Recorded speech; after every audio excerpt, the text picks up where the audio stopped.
about the Middle East. You said that your conversation with Prime Minister Netanyahu was kind of a review. Did you repeat We that just had threat? a very good conversation. And, you know, the real conversations will start on the 20th. But we had a really good conversation. And I think we're going to be in a good place in the Middle East. Now, you can read between the lines if you want, but that was today, of course, just before we came on. Yesterday, Benjamin Netanyahu also talked about his conversation with Trump in regards to Iran.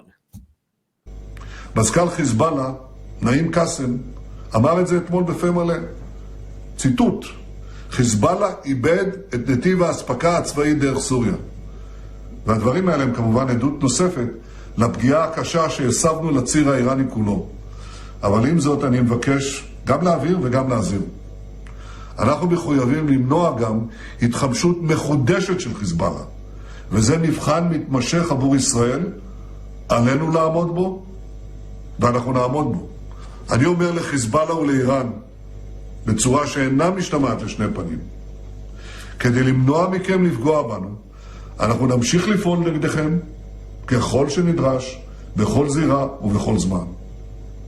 על כל זה שוחחתי אמש שוב עם ידידי נשיא ארצות הברית הנבחר דונלד טראמפ. זו הייתה שיחה מאוד ידידותית, מאוד חמה ומאוד חשובה.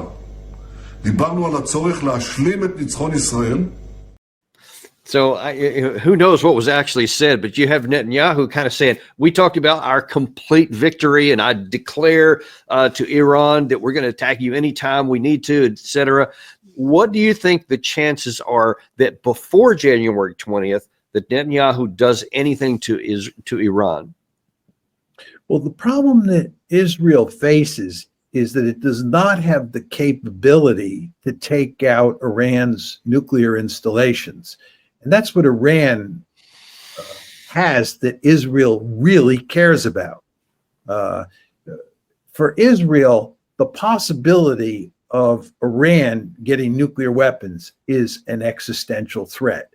There's no question that the collapse of Syria has hurt Iran's ability to supply weaponry to Hezbollah, and this definitely plays to Israel's advantage. There's no question about that.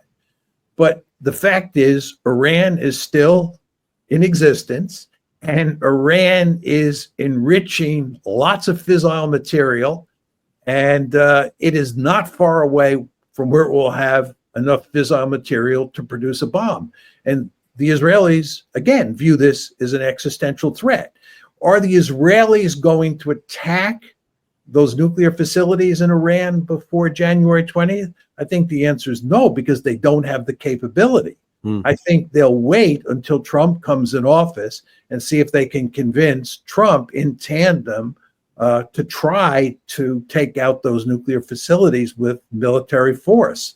I think the Trump administration, by the way, will not want to use military force against Iran, and will prefer instead to try to use economic leverage to work out some sort of deal with Iran to keep it from getting to a point where the Americans feel that they may have to use military force to destroy Iran's nuclear facilities. And given that Trump himself is the one that withdrew from the JCPOA and put lots of sanctions on Iran, is there any deal that Iran would agree with Trump on that they would find in their interest to do so?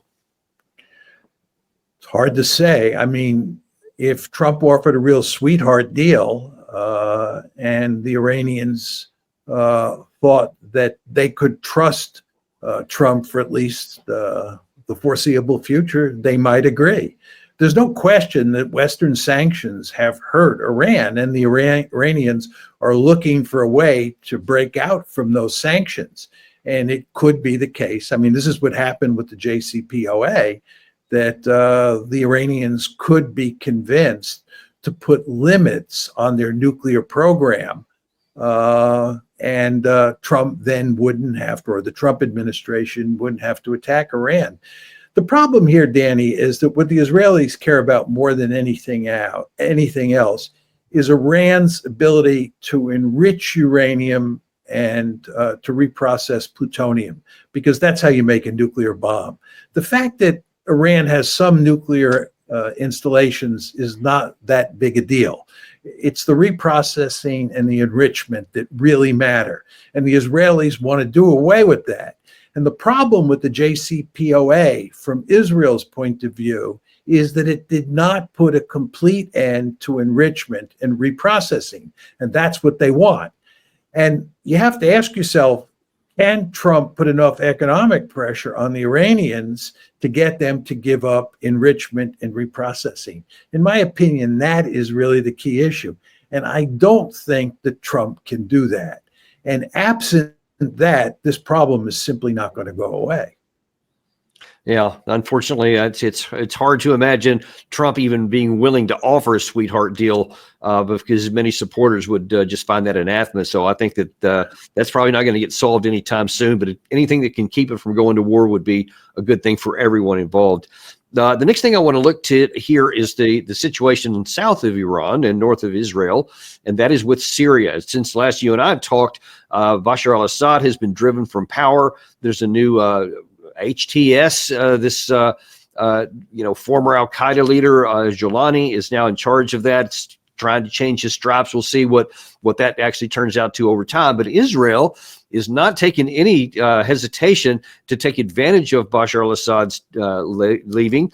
And he has been, since that time, as of this morning, there were apparently up to 800 airstrikes by Israel throughout the entire part of Syria that's totally gutting whoever is going to take over the next Syrian government.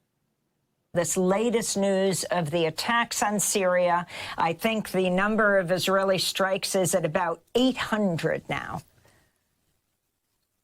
It's truly incredible. Israel is setting new precedents in the Middle East.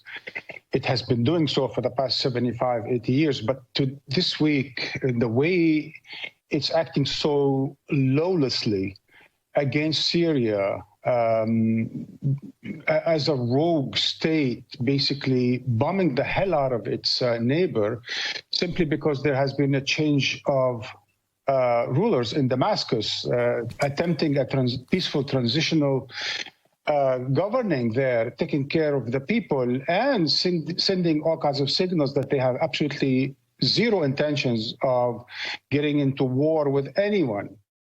So I wonder if you can explain to us, as best you can understand, what the motivation for Israel was, because obviously they lived for 5 decades with the Assad regime up there, and they had this capability all the time, and they were definitely in a box. They even though Israel kept like assassinating people and hitting their airports, etc., Syria almost never did anything in response, and they did not join Hezbollah and some of these other groups, the Houthis, etc., in helping the Hamas, etc. They stayed out. So why then, after Assad fell and this new group come in, did they literally eviscerate everything inside of Syria?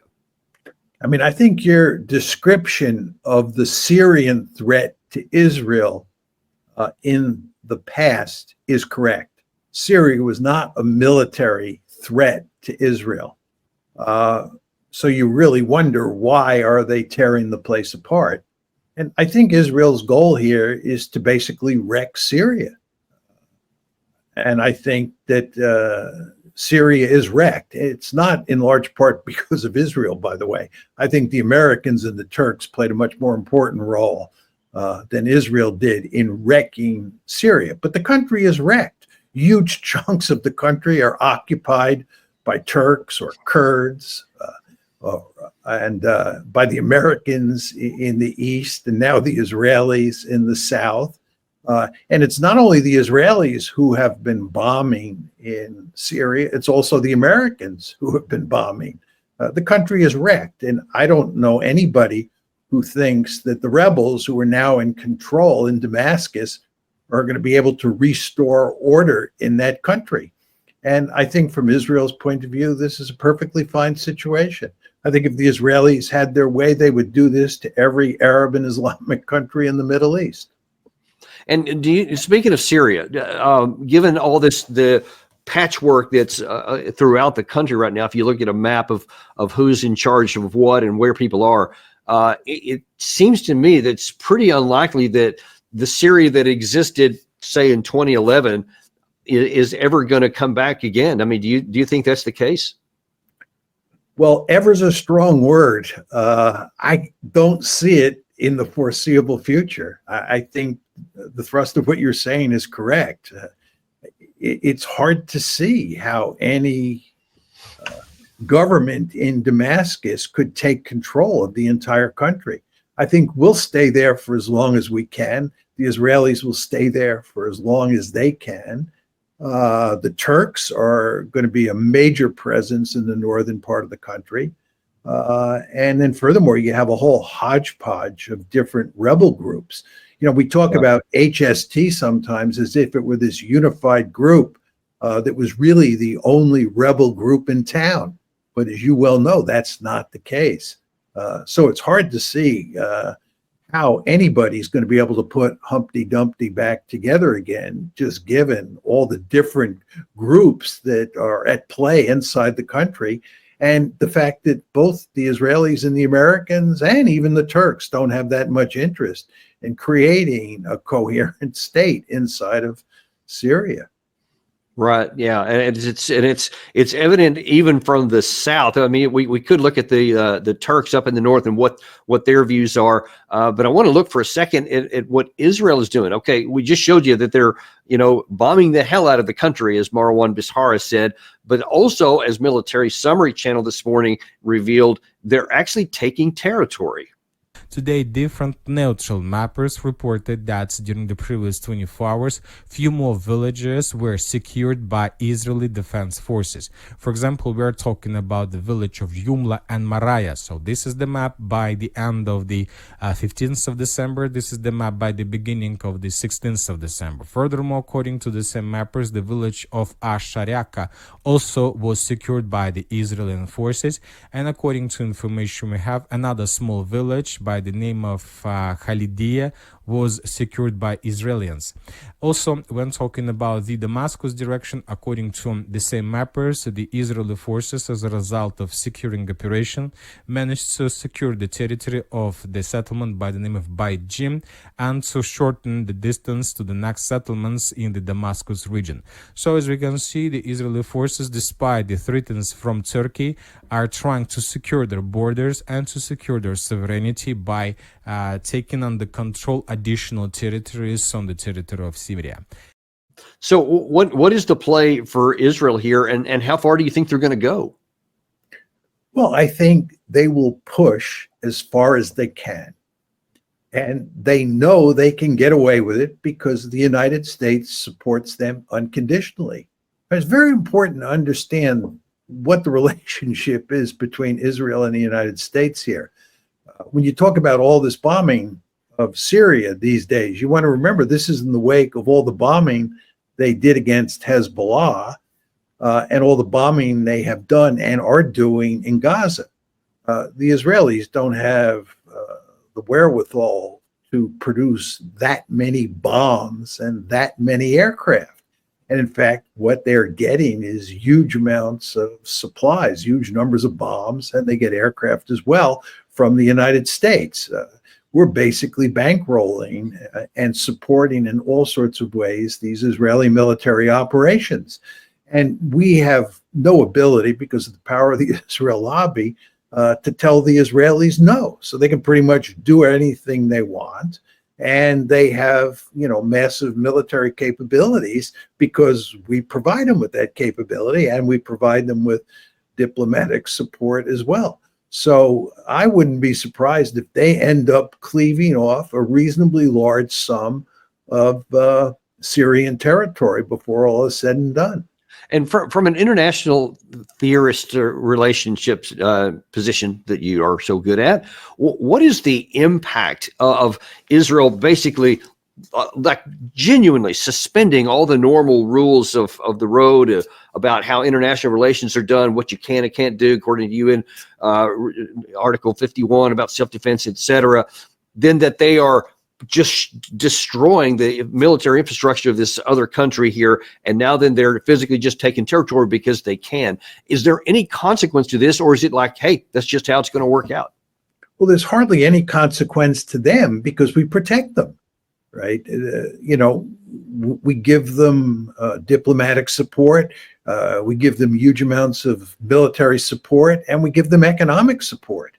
We're behind them at every turn, and that allows them to get away with this. Right, but what about other, I guess, second and third order effects? Will this cause anyone else to say either, okay, well, this is going to cause negative reaction toward the United States because you're being lawless or whatever, like some claim, or might it do the opposite and say, okay, well, if that's how it works, if it's now might makes right, we're going to do something here that because we're going to change these borders, and that's just because we can, we're going to do it? Or do you see it just really not having any effect in international relations?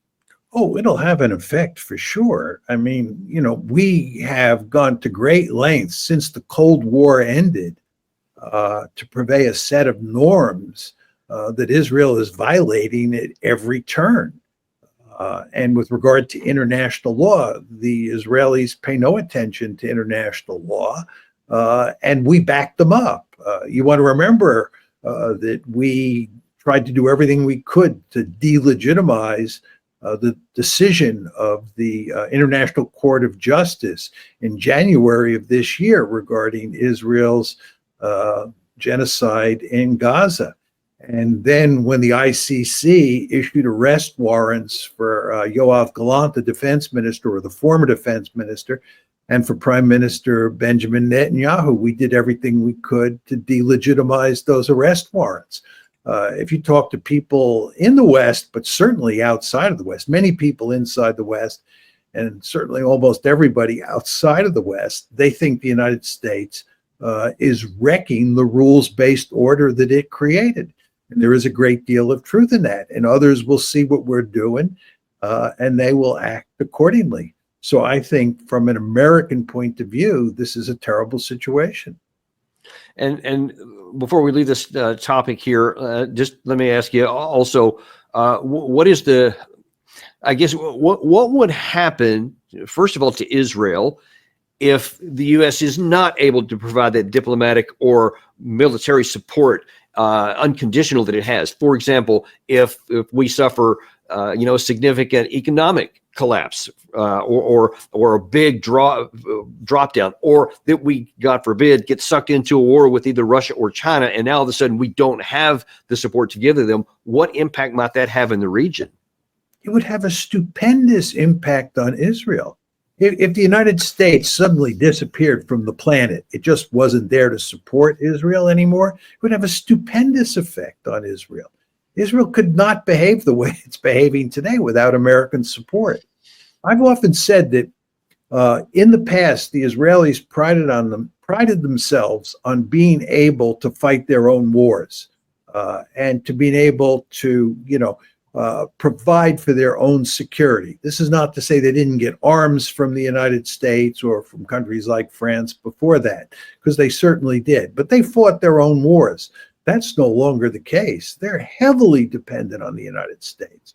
There's no way they could have committed this genocide in Gaza or did what they have done to Hezbollah and what they're now doing in Syria without American military and diplomatic support. Just no way. And by the way, you want to remember that there have been two times when the Iranians attacked Israel. Once in April, and then the second time was on October 1st. And in both of those instances, the United States played a key role in helping Israel to fend off those attacks. Israel needs us. The notion that Iron Dome, their air defense system alone, can protect Israel is not a serious argument. They needed help from the United States. They need help at every turn. The bottom line here, Danny, is that Israel is more dependent on the United States today than it ever has been in the past. Yeah, and you never know when the tables are going to turn, and things may not continue on the way they are or have been for a long time. And things could change quickly there. In the last few minutes we have here, I want to look at one last issue here in the Middle East. There's lots of commentary after Assad fell about the impact it had on Russia. And they have saying that, this has been a big embarrassment for Russia. It's been a big strategic setback. It's a big blow for Putin, et cetera. And I don't think anyone could argue anything besides that it was a significant degradation for Russia. But how serious is this? And will it have any impact on Russia's war in Ukraine? Well, it was clearly an embarrassment for Putin. I don't think it was strategically important in any meaningful way. I mean, from the Russian point of view, what really matters at this point in time is the war in Ukraine. If anything, what's happened in Syria frees up resources for the Ukraine war. So I don't think that this is going to hurt Russia in Ukraine at all. And with regard to the strategic importance of the Middle East, and specifically those two bases in Syria and the sort of quasi-alliance that Russia had with Syria, I think this was a sideshow. I think, ceteris paribus, or all things considered, the Russians would like to be in Syria, and they'd like to have a friend in charge in Damascus. But absent that, it's not that big a deal to the Russians. What matters from the Russian perspective is what happens in Europe, not what happens in the Middle East. So I don't think this is that big a deal. I think it's a much bigger deal for Iran. For Iran. I think Iran was hurt in a significant ways by what happened in Syria, but I don't think that Russia was. And for the equally clear losses that Iran has suffered with Hezbollah, with Hamas, with the further degradation of the Houthis down in Yemen, et cetera, they have definitely suffered a real blow with the loss of Syria, especially here. But they have also, it's not a zero-sum deal. There's also a net gain, there is a gain. You tell me if it's net or not, in that they are now in BRICS, that China gets a lot of oil from them, so they don't want the regime to go anywhere. Russia relies on them for drones and several other kinds of military support for its war over there. Where is Iran sitting strategically right now compared to where they were before they lost all the southern part? Well, there's no question that Iran has been hurt. And I think it's mainly, as Netanyahu was saying before on the film you showed, in terms of the conduit that Syria provided for shipping Iranian arms to Hezbollah. But I would say regarding Iran today, the Houthis are still there, and Hamas is still there, and Hezbollah is still there. They did not defeat Hezbollah. Many people in Israel were deeply unsatisfied with the ceasefire because they thought Hezbollah had not been defeated and Israel needed to defeat Hezbollah. So Hezbollah is there, Hamas is there, the Houthis are there, and Iran is there. And what we were talking about before is the possibility that Iran might get nuclear weapons. I ask you, Danny, what happens if in a month's time we discover that as a result of what happened in Syria, Iran has decided to get nuclear weapons, and there's nothing really that the Americans and the Israelis can do to prevent that? That doesn't make the victory in Syria now look so good from an Israeli point of view. Furthermore, with regard to the conduit through Syria that Iran used to supply Hezbollah, it may be the case, and in fact, I would bet that it will be the case, that the Iranians figure out clever ways to get around the loss of that conduit. So this is far from over from Israel's point of view. Israel still faces the same set of problems. And when I say that, I mean the Houthis, Hamas, and Hezbollah, and Iran. And from Iran's point of view, although it has been weakened, I don't want to deny that for 1 second, its allies are still there. Yeah, those are great points. So good for Israel for those who are for Israel to celebrate the loss of Syria and the degradation on all these fronts. But it's a war is a lot more than just a battle. And so we'll have to see how that plays out. Last thing I want to share with you here is a bit of potential good news, or at least some happy news, is that, as you know, we're getting close to Christmas, and Hallmark Channel is one of the more popular ones that has lots of good Christmas movies on there. Well, as it turns out, on Christmas Eve, there's going to be this new movie here about potential peace between the United States and Russia. I don't know how they got them to do this acting thing here, but yeah, so maybe there's going to be some peace on Earth coming this Christmas. That would be really nice. Just thought we'd share that one with you. I don't know if you'd seen that trailer or not, but hopefully I had not seen that, Danny.